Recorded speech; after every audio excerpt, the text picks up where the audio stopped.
नमस्कार दोस्तों, मैं डॉक्टर देवांशु गुप्ता। दोस्तों, आज के वीडियो में हम बात करेंगे अस्थमा के इलाज में इस्तेमाल होने वाले इनहेलर और पंप के बारे में। इस पर बात करने के लिए आज हमारे साथ हैं जयपुर के अनुभवी और प्रसिद्ध senior chest physician doctor Nalin Joshi sir.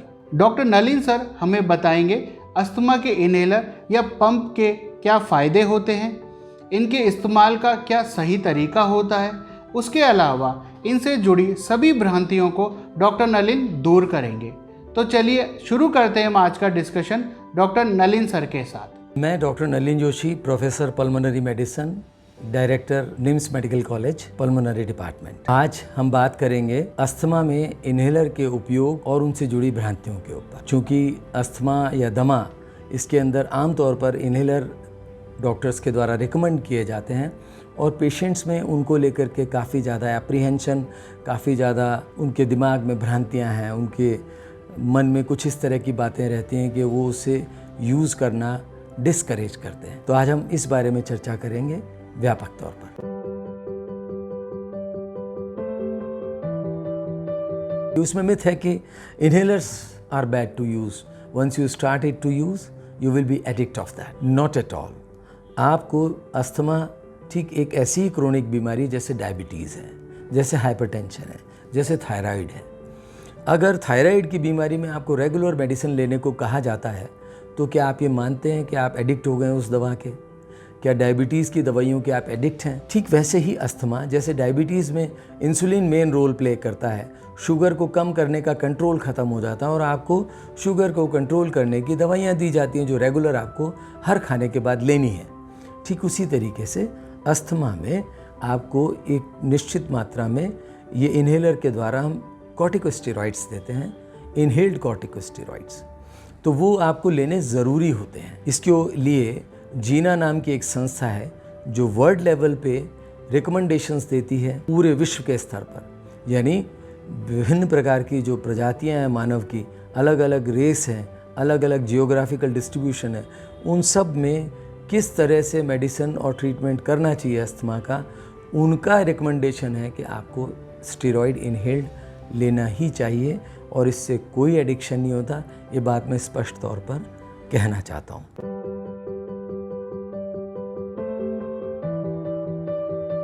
एक और बात, कॉर्टिकोस्टेरॉइड। सर स्टेरॉइड है इसमें, तो स्टेरॉइड इतनी कम मात्रा में है कि वो आपको बॉडी को हार्म नहीं पहुंचा पाते। इस बात को आपको समझने के लिए मैं आगे भी एक उदाहरण दूंगा इस मिथ को तोड़ने के लिए। और तीसरा एक सवाल आता है, सर इनहेलर रहने दीजिए, दवा गोली सिर्फ दे दीजिए। तो मैं कहूँगा भाई स्टेरॉइड देना पड़ेगा, तो स्टेरॉइड की गोली दूँ आपको? तो बोलता है हाँ दे दीजिए। अब मान लीजिए एक 60 किलो का आदमी है, उसको अगर मुझे स्टेरॉइड देना है प्रेडनिसोलोन 1 मिलीग्राम पर केजी बॉडी वेट, तो मुझे 60 मिलीग्राम उसको स्टेरॉइड देना होगा। ये जो स्टेरॉइड है इसमें है 400 माइक्रोग्राम, जो मैं मैक्सिमम दूंगा सुबह और शाम, और जो मैं दूंगा उसका 10 से 12% उसके लंग्स में जाएगा। अब हम गणित करते हैं, 60 मिलीग्राम को माइक्रोग्राम में अगर कन्वर्ट करेंगे तो 60,000 माइक्रोग्राम। एक रोज़ में 60,000 माइक्रोग्राम सेम दवा लेना उचित होगा या 400, 400, 800 माइक्रोग्राम? आपको 800 रुपये अगर कोई आपसे छीन के ले जाए वो बेहतर है, या 60,000 रुपये छीन के ले जाए वो बेहतर है? ये आप सोचें, इस बात को समझें। तो ये मात्रा, एक तो वैसे ही there is remarkable difference in the doses, number 1। Number 2, मैंने जैसा कि आपको बताया, ये जब अपन इनहेलर लेते हैं या कोई भी मोड से अपन इनहेलेशन मेडिसिन का करते हैं तो करीब 12, ज़्यादा से ज़्यादा 14% हम ये दवा अपने फेफड़ों तक पहुंचा पाते हैं, बाकी आपकी ओरल कैविटी में रह जाता है।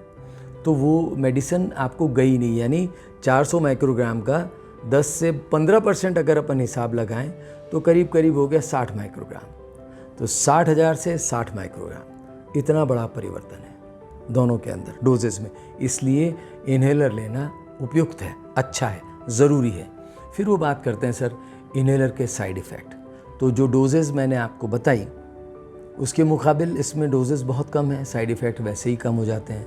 दूसरी बात यह कि जब हम इनहेलर काम में लेते हैं तो हम कोई भी गोली लेंगे या सिरप लेंगे तो वो आपके पेट में जाएगा, या इंजेक्शन लगाएंगे वो ब्लड में जाएगा, फिर वो पेट से एब्जॉर्ब होकर ब्लड में जाएगा, ब्लड से लंग्स में जाएगा।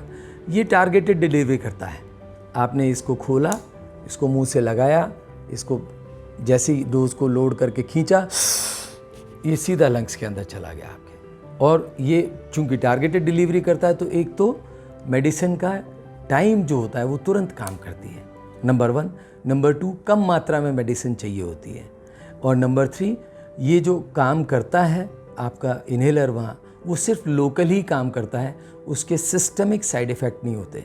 जैसे फिर से एग्जांपल देता हूँ, मैंने अगर स्टेरॉइड किसी पेशेंट को लिखा खाने के लिए, तो पेट में जाएगा, वहाँ अल्सर करेगा, ब्लड में जाने के बाद उसकी बोन को थोड़ा सा रिड्यूस करेगा, डेंसिटी को कम करेगा, कैल्शियम को डिमिनरलाइज करेगा, इस तरह की सैकड़ों चीज़ें करेगा, फैट का रीडिस्ट्रीब्यूशन कर देगा, फेस में थोड़ा सा मून फेस हो जाएगा उसका, ये सब चेंजेस हो जाएंगे उसकी बॉडी में।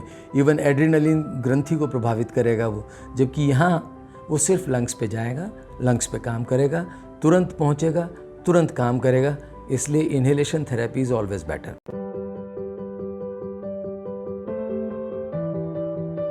थर्ड मिथ अगर अपन बात करते हैं कि सर हम जब इसको लेते हैं तो हमारे को लगता नहीं कि दवा अंदर जा रही है, या कई बार तो शायद दवा जा ही नहीं रही है, मरीज कई बार 3-3, 4-4 बार ले लेता है।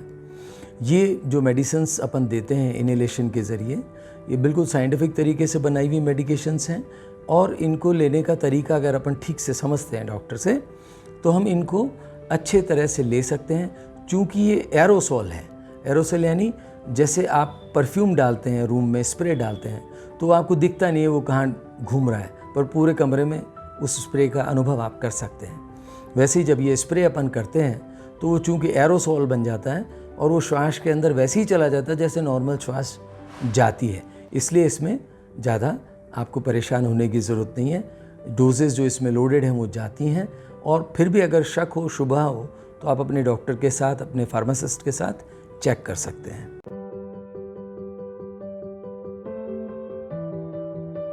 अस्थमा के लिए जो हम इन्हेलर देते हैं, उसके साथ में मैं रिकमेंड करता हूँ ये स्पेसर ज़रूर यूज़ करें, क्योंकि स्पेसर में जैसे हम इन्हेलर ले रहे हैं, हमने इसको हिला करके, जो इसमें हिलाना इसलिए ज़रूरी है कि इसमें एक तो दवा है, और एक दवा को पुश करने के लिए प्रोपेलेंट है, वेक्टर जो है वो है। जब अपन ने इसको हिला करके इसकी डोजेज़ को सेट किया, और जब हमने इसको मुंह में लिया डायरेक्ट और दबाया, तो इसका प्रेशर इतना ज़्यादा होता है कि पीछे ओरोफेरिंग्स में टकराता है जा कर के, और कई बार पेशेंट को कस्टमाइज़ नहीं होता जब वो, तो उसकी वजह से उसको इरिटेशन सा फील होता है, नंबर 1। नंबर 2, मैक्सिमम डोजेज़ वहीं रह जाती है। नंबर 3, कई बार इसे तो वो दबा देता है और श्वास बाहर छोड़ देता है, तो दवा सारी बाहर आ जाती है, दवा अंदर जाती ही नहीं है। वो समझता है उसने दवा ले ली है, जबकि दवा बेकार हो चुकी होती है।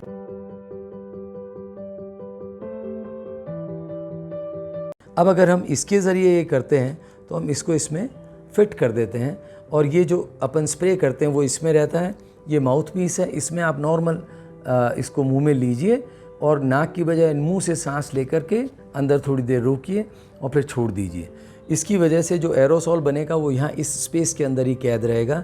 कोऑर्डिनेशन जो करना पड़ता है दबाते ही सांस खींचने का, वो इससे ख़त्म हो जाता है। और एक बात, इससे दवा की डिलीवरी भी काफ़ी सुधर जाती है। दवा की डिलीवरी यानी जैसा मैंने आपको बताया कि 10 से 12% या 14% मैक्सिमम दवा जो अपन लेते हैं इन्हेलेशन के ज़रिए, वही जा पाती है। इससे मैक्सिमम डिलीवरी होती है। इट इज़ इक्विवेलेंट टू जो अपन नेबुलाइज़र लेते हैं, कई बार इमरजेंसी में हॉस्पिटल में जाते हैं, वो भाप वाली मशीन लगा के दवा देता है आपको इन्हेलेशन के लिए, सूंघने के लिए, ये लगभग उसके इक्विवेलेंट है।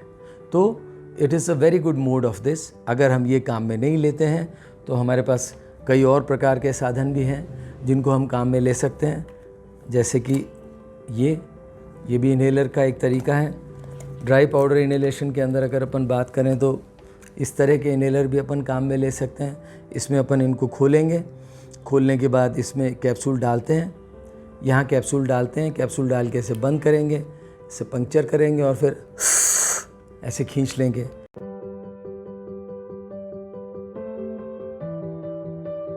एक इम्पॉर्टेंट बात जो इन्हेलेशन थेरेपी के साथ जुड़ी है वो ये है कि जब भी हम इन्हेलेशन करें तो दवाइयों के बीच का गैप ज़रूर मेंटेन करें। पेशेंट आम तौर पर जब हम उनसे कहते हैं कि 2 बार पंप लेना है सुबह और शाम, तो उसकी सुबह 10 बजे हो जाती है और शाम 8 बजे। फिर वो कहता है कि सर रात को मुझे उठना पड़ा, मुझे खांसी रहती है, या सुबह सुबह मुझे तकलीफ़ होती है। अस्थमा के ज़्यादातर अटैक देर रात या अर्ली मॉर्निंग यानी जल्दी सुबह, अल सुबह या देर रात को अस्थमा के अटैक सबसे ज़्यादा आते हैं। तो उसका कारण एक तो ये है कि हम डोजेज़ में गैपिंग प्रॉपर नहीं रखते। दूसरी बात जो मैं बताना चाह रहा था वो ये कि जब भी अपन इनहेलेशन थेरेपी लें, तो मैंने बार बार बताया कि वो ओरल कैविटी में रह जाता है 80% के करीब।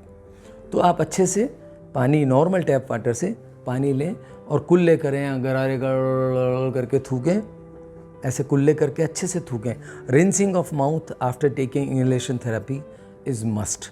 कुल्ले करना, मुंह को अच्छे से साफ़ कर लेना बहुत ज़रूरी है।